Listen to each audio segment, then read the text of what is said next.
Hello po sa lahat. Good morning po mga idol. At ito nga po, habang wala pa pong customer, naisipan ko munang i-blower po ang aking buhok. Paminsan-minsan ko lang po itong ginagawa ang pagbo-blower po ng buhok kasi hindi rin po maganda kung araw-araw. At sa mga hindi po nakakaalam, ako po ay may kaalaman din sa pagbo-blower. Natutunan ko po ito nung ako po ay staff ng Index Hair and Body Salon bilang hairstylist. Mahilig po kasi akong umattend ng mga seminar dati nung staff pa po ako ng Index.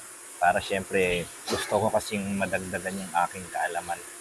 At sa mga kapwa ko po barbero ngayon or mga hairstylist, kailangan po nating umattend sa mga seminar para syempre madagdagan pa po ang ating mga kaalaman, makakuha tayo ng mga magagandang idea at mga technique. Kasi kahit marunong na tayo, sa araw-araw kailangan pa rin natin ng dagdag kaalaman.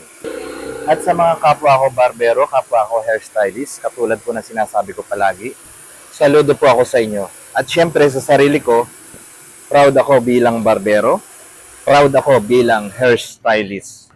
At sana po ay nakapulot kayo ng konting kaalaman or konting idea sa aking mga sinabi mga idol. Thank you for watching!